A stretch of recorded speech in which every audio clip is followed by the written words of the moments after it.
ओम नमः शिवाय। शिवजी सदा सहाय। ओम नमः शिवाय। गुरुजी सदा सहाय। गुरुजी के चरणों में कोटि कोटि नमन। जय गुरुजी संगत जी।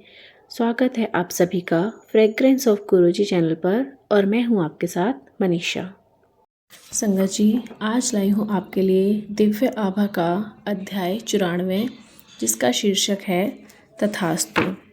और यह जर्नी है श्रीमती सबीना कोचर जी की, दिल्ली से। तो चलिए संगत जी, शुरू करते हैं। मैं सर्व विद्यमान और निराकार सृष्टिकर्ता में विश्वास करती थी। मुझे लगता था कि वह मुझे सदा देख और सुन रहे हैं। एक दिन मैंने उनको मनुष्य रूप में देखने की कामना करी और वह मेरे सम्मुख उपस्थित हो गए। मुझे कमर से नीचे अत्यंत पीड़ा रहती थी। कोई औषधि काम नहीं कर रही थी। फिर मुझे गुरुजी के बारे में पता चला, जो सबके कष्ट दूर कर देते थे। मुझे संशय अवश्य था, किंतु उपचार की आशा लिए मैं उनके पास पहुंच गई। मेरे 7 वर्षीय पुत्र के गल तुंदिका में पस भरा रहता था और प्रति 15 दिन में उसे ज्वर आ जाता था। कभी कभी ज्वर 103 तक पहुंच जाता था और रात्रि में कोई चिकित्सक भी नहीं मिलता था। मेरे पुत्र को एक प्रतिजैविक औषधि छोड़कर कोई भी अन्य औषधि नहीं दे सकते थे, क्योंकि उसके शरीर पर उनके दुष्प्रभाव हो जाते थे। एरिथ्रोमाइसिन, जो ऐसे अवसरों पर रामबाण मानी जाती है, के भी दुष्परिणाम होते थे। यह हर माह घटित होता था और हमारे लिए अति भयावह अनुभव होता था। उन दिनों 1996 में भक्त अपने कष्ट गुरुजी को व्यक्त कर सकते थे। मैंने उनको अपना कष्ट मेरा बेटा कहकर बताना आरंभ ही किया था कि वह मुझे पहले ही अपना रोग बताने के लिए बोले। साहस बटोरकर मैंने उन्हें अपने पैरों में हो रही पीड़ा के बारे में बताया और गुरुजी ने मात्र हुण नहीं होगा कहा। उनके कथन के अनुसार उसमें पुनः कभी वेदना नहीं हुई है। उनके बोलते हुए ही वह पीड़ा समाप्त हो गई थी। फिर उन्होंने मेरे पुत्र के बारे में पूछा।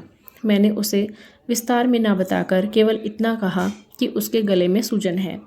उन्होंने उसे आशीर्वाद दिया और उसके गले में ओम का चिन्ह लटकाने और परिवार में चावल नहीं खाने के लिए कहा। मेरे मन में तुरंत विचार आया कि 7 वर्ष का बच्चा गले में स्वर्ण की जंजीर कैसे संभाल पाएगा। यद्यपि यह मुझे सोचना भी नहीं चाहिए था, किंतु मेरे यह सोचते ही वह बोले, उसके गले में पीले धागे में ओम डालकर पहनाया जाए। गुरुजी भविष्य देख सकते हैं, अपनी इच्छा अनुसार दुर्घटनाएं रोक सकते हैं। पहले दर्शन के समय ही मेरे कहे बिना उन्होंने मुझे अपना एक विद्यालय चलाने का आशीष दिया। विवाह से पूर्व मैं भारतीय प्रशासनिक सेवाओं में जाना चाहती थी, किंतु विवाह ने उस पर रोक लगा दी। जब उन्होंने मुझसे पूछा कि उन सेवाओं में जाना चाहने पर क्यों नहीं गई, तो मैंने उत्तर दिया कि प्रेम होने के पश्चात विवाह मेरी प्राथमिकता हो गई थी। मुझे प्रतीत हुआ कि वह जो दर्शाते हैं उन्हें उससे कहीं अधिक पता है और साधारण मनुष्य नहीं हैं। यह घटनाएं दिल्ली में हुई। गुरुजी शीघ्र ही जलंधर चले गए। मेरे कष्ट फिर कभी लौटकर वापस नहीं आए। मेरा पुत्र भी स्वस्थ सानंद हो गया। फिर मुझे आभास हुआ कि वह रचयिता के मानव अवतार हैं जिनको मैं ढूंढ रही थी। जय गुरुजी। मेरे पुत्र और मुझे स्वस्थ करने के लिए धन्यवाद प्रकट करने मैं जालंधर गई। मेरी 4 वर्षीय बेटी गत शीत ऋतु में अस्वस्थ रही थी और उसे श्वास का कष्ट रहा था।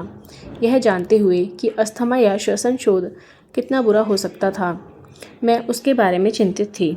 मैं गुरुजी के साथ बरामदे में बैठी हुई थी और थोड़ी देर में वह उनके चरणों के निकट ही सो गई, क्योंकि मैं उनसे उसके कष्ट बोलने का साहस नहीं जुटा पा रही थी।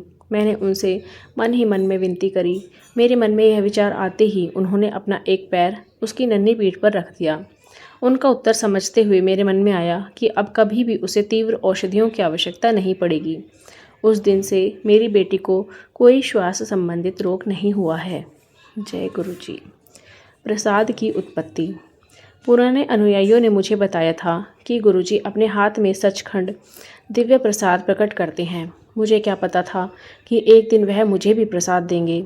उन्होंने मुझे अपने पास बुलाया और अपना हाथ बढ़ाकर बोले, ले। उनके हाथ में कप के आकार का एक अति सुंदर मिश्री से भरा हुआ प्रसाद था, जिसके मध्य में एक और प्रसाद था। मेरे पिता हृदय रोगी थे, जिन्हें गुरुजी से मिलने से पूर्व 2 दिल के दौरे पड़ चुके थे। जब मैंने गुरुजी को उनके रोग से अवगत कराया तो वह बोले कि चिंता ना करूं। मेरा आश्चर्य बना रहा। मुझे यह नहीं पता था कि उन्हें एक और दौरा पड़ेगा।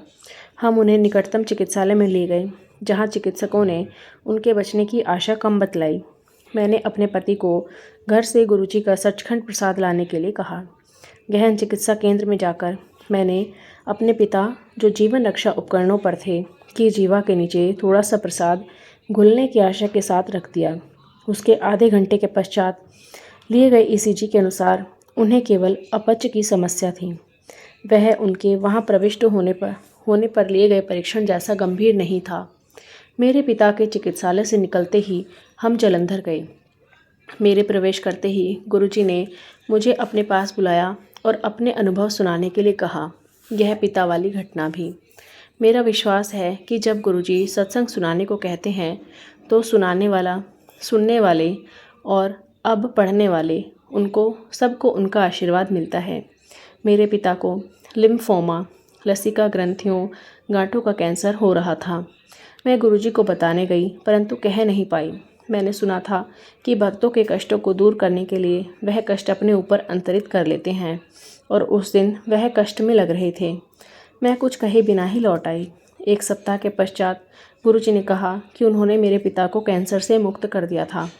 यद्यपि मुझे पता था कि वह मन के विचारों को जान जाते हैं। मैं स्तब्ध थी।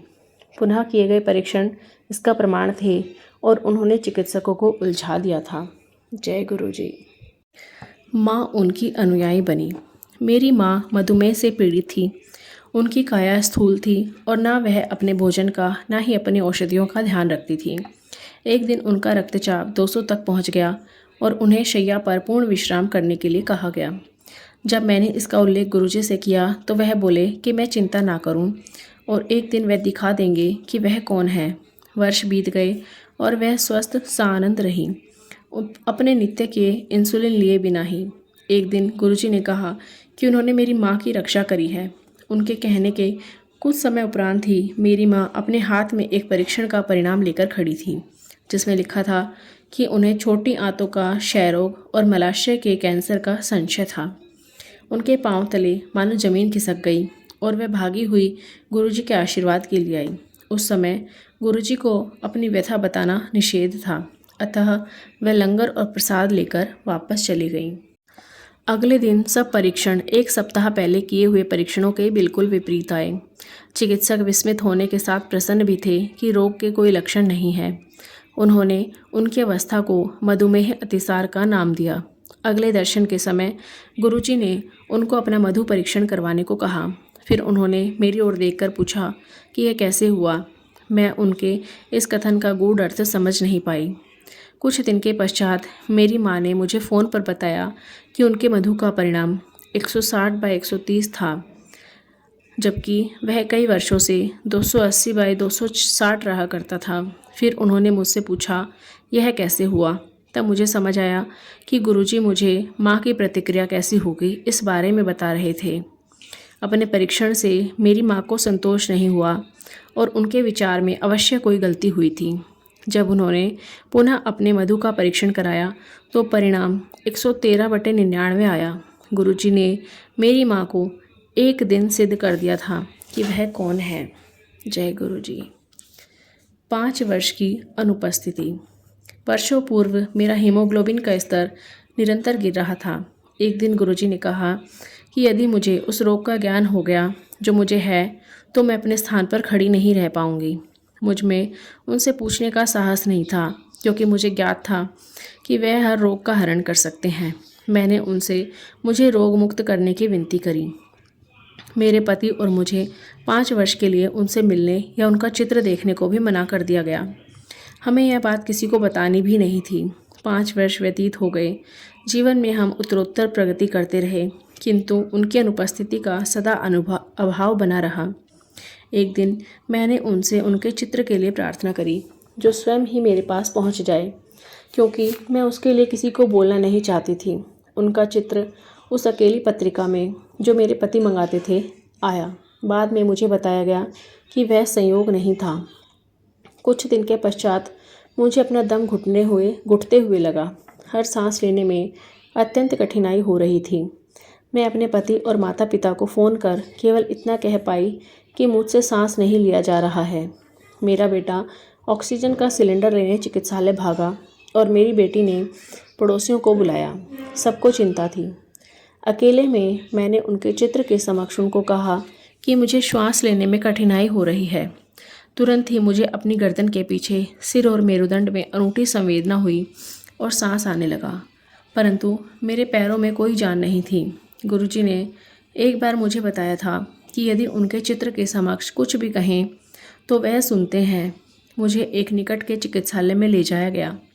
गहन सेवा केंद्र में अकेले लेटे हुए जब मेरे मुंह पर ऑक्सीजन लगी हुई थी और मुझे प्रतीत हुआ कि मेरा अंत निकट ही है, मेरे मन में विचार आया कि मेरे पति सगे संबंधियों में से कोई भी मेरी सहायता नहीं कर पाया था, लेकिन गुरुजी ने तुरंत मेरी पुकार सुनी थी। कोई भी मुझे पुनः जीवन दान नहीं दे पाया था, केवल गुरुजी ही थे जिन्होंने मुझ पर कृपा करी थी। निश्चित रूप से वह ईश्वर के दूत हैं और मेरे लिए उसके अवतार हैं। अविश्वसनीय किंतु सत्य है, जब असंभव भी आपके सामने संभव हो जाए। इससे और भी अधिक आश्चर्यचकित करने वाली घटना तब हुई जब वर्षों पश्चात मैं उनके सम्मुख खड़ी हुई थी और उन्होंने वही शब्द जो मेरे मन में उस समय आए थे दोहराते हुए कहा कि उन्होंने मुझे नवजीवन प्रदान किया है और मैं सदा सुखी प्रसन्न रहूं। क्या यह चमत्कार नहीं है कि हम 5 वर्ष तक मिले नहीं थे, किंतु उनको ज्ञात था कि उस दिन चिकित्सालय में अकेले लेटे हुए मेरे मन में क्या विचार आ रहे थे।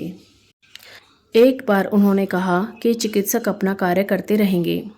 गर्भाशय आच्छेदन के पश्चात मेरा अस्थि घनत्व कम हो गया था। मेरे नितंब और जांघ की अस्थियां यदाकदा मुझे कष्ट देती थी। मैंने कभी गुरुजी से इस विषय में चर्चा नहीं करी। इस बीच में परीक्षणों से पता लगा कि मेरी अस्थियों में कैल्शियम की कमी है। अचानक एक दिन गुरुजी ने मेरे पति और मुझे बच्चों सहित सिंगापुर यात्रा पर जाने के लिए कहा। वह मेरे से जाने का समय पूछते रहते थे। वहाँ पर पहुँचकर हमें उनकी एक अनुयायी से मिलना था और मुझे उसको अपने अनुभव सुनाने थे। यह करते ही मेरी वेदना समाप्त हो गई। दिल्ली पहुँचने पर गुरुजी ने घोषणा करी कि मेरे कैल्शियम और हीमोग्लोबिन के स्तर बिल्कुल सही हैं। फिर उन्होंने मुझे अपना वजन घटाने के लिए कहा, अन्यथा मुझे हृदय रोग होने की संभावना थी। उन्हीं की दया से मेरा वजन घट गया और अब मैं बिल्कुल स्वस्थ हूँ। मेरी बेटी को उदर शूल रहता था और प्रतिदिन वह बढ़ता जा रहा था। उसने गुरुजी से प्रार्थना करी। उन्होंने उसका नाम बदल दिया और अब उसे कोई वेदना नहीं है। जब मैंने एक अन्य भक्त से इसका उल्लेख किया तो उसने बताया कि उसका नाम भी गुरुजी ने बदल दिया था, अन्यथा यह पीड़ा जीवन भर साथ रहती। यह कोई संयोग नहीं था। हमने कभी ऐसे गुरुजी नहीं देखे जो मानवता के लिए इतना करें और कोई उपदेश नहीं दें। जय गुरुजी। अनंतम अनंतम शुक्राना गुरुजी। तो संगत जी, कैसा लगा आज का अध्याय कमेंट करके हमें ज़रूर बताइए। अगर आपको सत्संग अच्छे लग रहे हैं तो वीडियो को लाइक करें और अन्य संगत परिवार के साथ भी चैनल को शेयर करें। अगर आप भी अपना कोई सत्संग हमारे साथ शेयर करना चाहते हैं तो डिस्क्रिप्शन बॉक्स में दिए गए व्हाट्सएप नंबर या ईमेल आईडी पर आप अपना सत्संग रिकॉर्ड करके ऑडियो या वीडियो में रिकॉर्ड करके हमें भेज सकते हैं। तो चलिए संगत जी, अध्याय की समाप्ति करते हैं मंत्र जाप के साथ। आप भी कीजिए। ओम नमः शिवाय, शिवजी सदा सहाय। ओम नमः शिवाय, गुरुजी सदा सहाय। ओम नमः शिवाय, शिवजी सदा सहाय। ओम नमः शिवाय, गुरुजी सदा सहाय। ओम नमः शिवाय, शिवजी सदा सहाय। ओम नमः शिवाय, गुरुजी सदा सहाय। जय गुरुजी। तो जल्दी ही मिलते हैं संगत जी एक नए अध्याय के साथ। तब तक सभी को जय गुरुजी।